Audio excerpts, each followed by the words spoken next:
ആഗോള ഭീകരവാദത്തിന്റെ ഭയാനകമായ പുതിയ മുഖമാണ് പാകിസ്ഥാൻ ആസ്ഥാനമായി പ്രവർത്തിക്കുന്ന ലഷ്കർ-ഇ-തോയ്ബയും ഹമാസും തമ്മിലുള്ള സഹകരണത്തിലൂടെ പുറത്തു വരുന്നത്. ലഷ്കർ കമാൻഡറുടെ പുതിയ വെളിപ്പെടുത്തൽ വെറുമൊരു പ്രസ്താവനയല്ല, മറിച്ച് ലോകസമാധാനത്തിന് ഭീഷണിയാകുന്ന ഭീകര സഖ്യത്തിന്റെ പരസ്യമായ പ്രഖ്യാപനമാണ്. വ്യത്യസ്ത ലക്ഷ്യങ്ങളോടെ പ്രവർത്തിക്കുന്നുവെന്ന് തോന്നിപ്പിച്ചിരുന്ന സംഘടനകൾ ഇപ്പോൾ ഒന്നിക്കുന്നത് അന്താരാഷ്ട്ര സുരക്ഷാ ഏജൻസികൾക്ക് പുതിയ വെല്ലുവിളിയാണ് ഉയർത്തുന്നത്. US ഭീകര സംഘടനകളായി പ്രഖ്യാപിച്ച രണ്ട് സംഘടനകൾ തമ്മിലുള്ള സഹകരണം ആശങ്കകളോടെയാണ് ലോകരാജ്യങ്ങൾ കാണുന്നത്. ആയുധ പരിശീലനം, ധനസമാഹരണം എന്നിവ ഉൾപ്പെടുന്ന വിശാലമായ സഖ്യം കെട്ടിപ്പടുക്കുന്നതിനുള്ള തന്ത്രപരമായ ശ്രമമാണ് ഭീകര സംഘടനകളുടെ ഭാഗത്തു നിന്ന് സംഭവിക്കുന്നത്.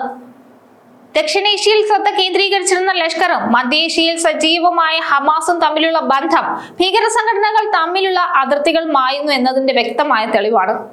വെറും മതപരമായ ഐക്യത്തിനപ്പുറം ആധുനിക ആയുധങ്ങളുടെ കൈമാറ്റവും തന്ത്രപരമായ നീക്കങ്ങളും ഈ സഖ്യത്തിന് പിന്നിലുണ്ട്.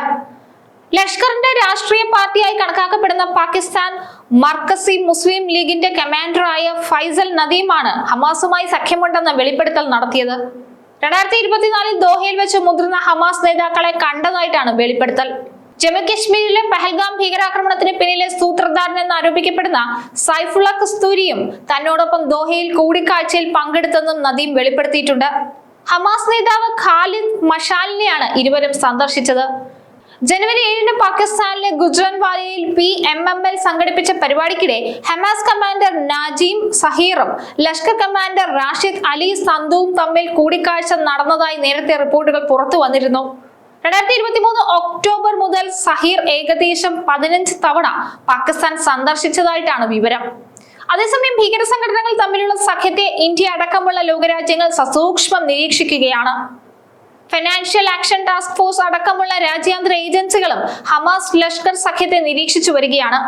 ഭീകരവാദ സംഘടനകൾക്കിടയിലെ മേഖലാതല സഹകരണം ഇന്ത്യയുടെ ദേശീയ സുരക്ഷയെ ബാധിക്കുമോ എന്നും രഹസ്യാന്വേഷണ വിഭാഗം പരിശോധിക്കുന്നുണ്ട്.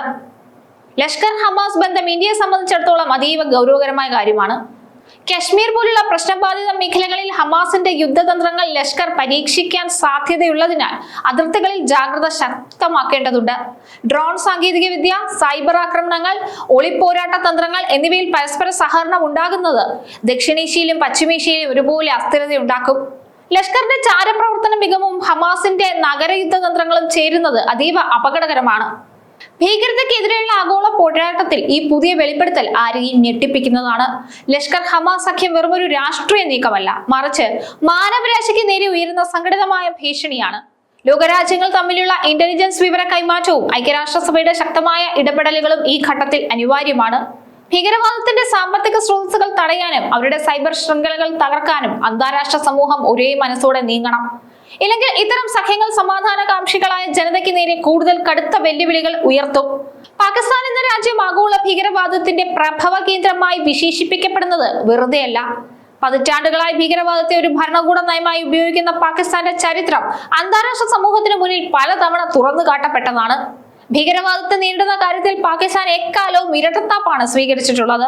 പാകിസ്ഥാൻ സൈന്യത്തെയും സർക്കാരിനെയും ആക്രമിക്കുന്നവരെ ചീത്ത ഭീകരരെന്നും ഇന്ത്യക്കും അഫ്ഗാനിസ്ഥാനുമെതിരെ പോരാടുന്നവരെ നല്ല ഭീകരരെന്നും അല്ലെങ്കിൽ സ്വാതന്ത്ര്യ സമര സേനാനികൾ എന്നുമൊക്കെയാണ് പാകിസ്ഥാൻ പറയാറുള്ളത്. ഈ നിലപാട് ഭീകരവാദത്തിന് വളക്കൂറുള്ള മണ്ണായി പാകിസ്ഥാനെ മാറ്റി. ഭീകര സംഘടനകൾക്ക് പരിശീലനം നൽകുന്നതിലും അവർക്ക് ആയുധങ്ങളും സാമ്പത്തിക സഹായവും നൽകുന്നതിലും പാകിസ്ഥാൻ ചാര സംഘടനയായ ISI നിർണായക പങ്ക് വഹിക്കുന്നുണ്ട്. മുംബൈ ഭീകരാക്രമണം മുതൽ പുൽവാമ ആക്രമണം വരെ നീളുന്ന സംഭവങ്ങളിൽ പാക് ഔദ്യോഗിക സംവിധാനങ്ങളുടെ പങ്ക് വെളിപ്പെട്ടിട്ടുള്ളതാണ്. പാകിസ്ഥാൻ ഇപ്പോഴും ഭീകരവാദത്തെ പോറ്റി വളർത്തുകയും ആഗോളതലത്തിൽ സ്പോൺസർ ചെയ്യുകയാണ്.